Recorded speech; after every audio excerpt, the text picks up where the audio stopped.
Danas pripremam pitu sa sirom po receptu moje mama Dare. Probala sam razne recepte, ali po meni ovo je najbolji recept od koga ne odustajem. Za početak umutit ću 2 jaja. Koristim žicu za mućenje.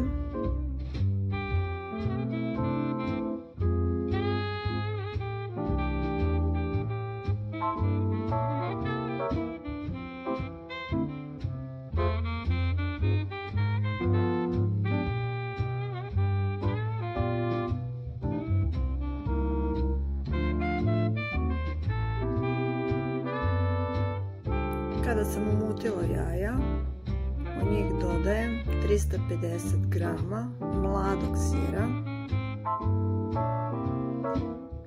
Sir ću iznječiti viljuškom. Ja ne volim kada je smeša previše kašasta. Volim kada se osjete u piti komadići sira.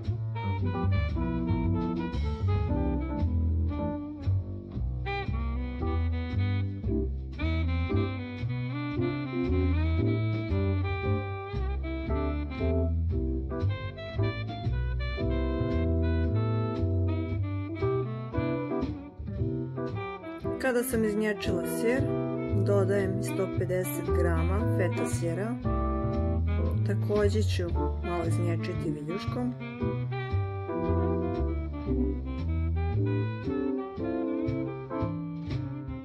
Dodajem 1,5 decilitara ulja.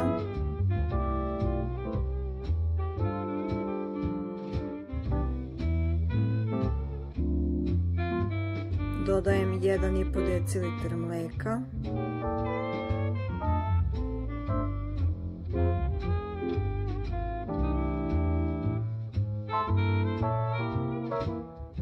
I dodajem 1,5 decilitara kisele vode.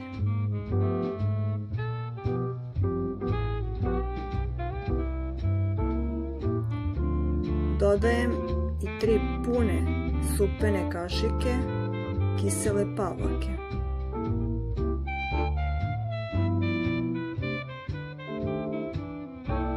Ovo ću sve dobro sjediniti.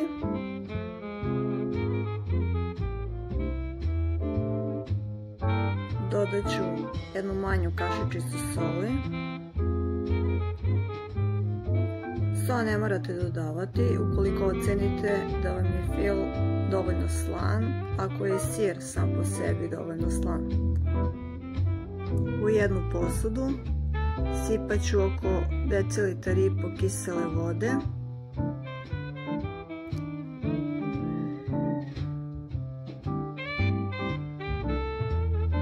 I u kiselu vodu dodat ću oko 3 supene kašike ulja.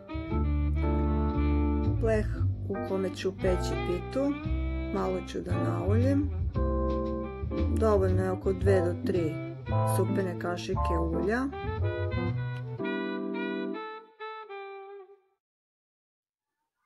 Ulje u plehu razmazujem silikonskom četkicom.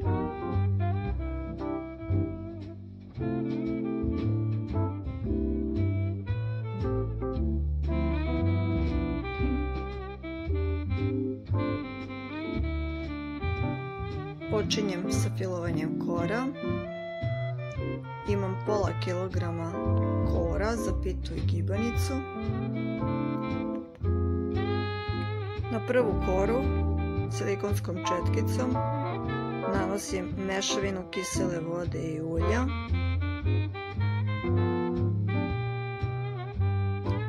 Preko prve kore stavljam drugu. Na nju nanosim fil.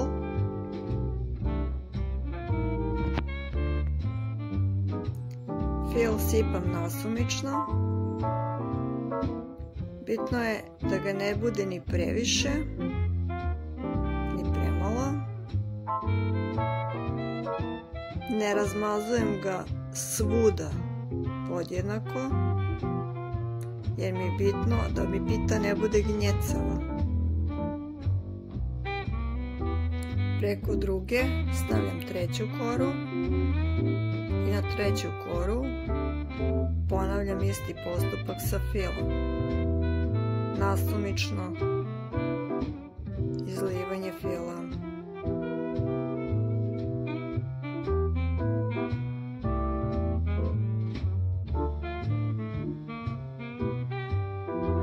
Krajeve kora savijem otprilike 2 do 3 cm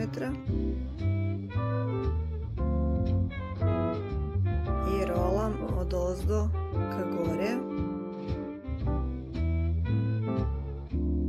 Krajeve savijam da se fil ne bi izlivao.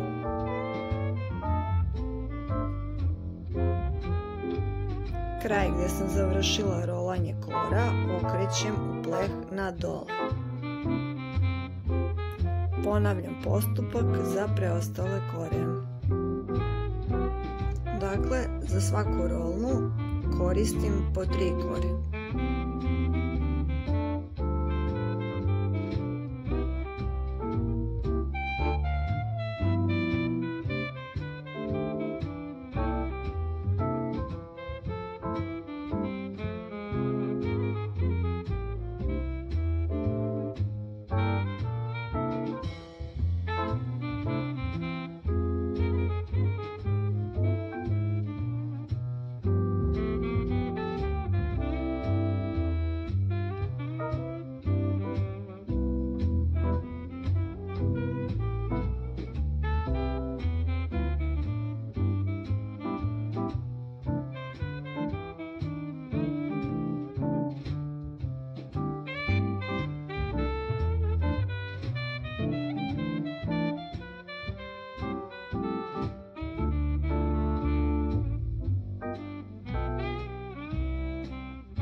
Rolne sam, kao što vidite, poređala jednu pored druge. Redno sam zagrijala na 200 stepeni. Urolanu pitu premazujem smesom od kisele vode i ulja.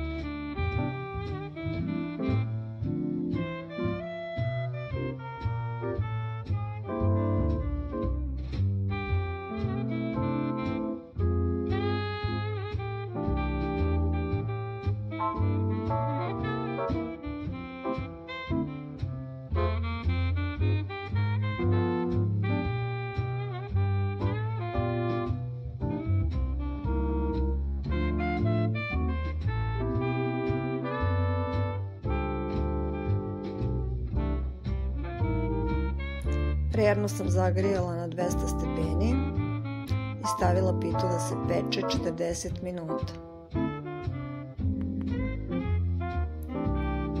Nakon 40 minuta pitu sam ostavila 10 minuta u rerni.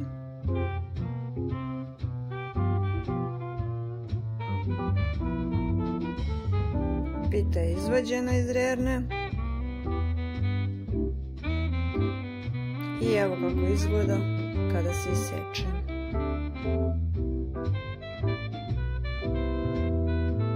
Spolja hrskava, iznutra mekana, ukus fantastičan.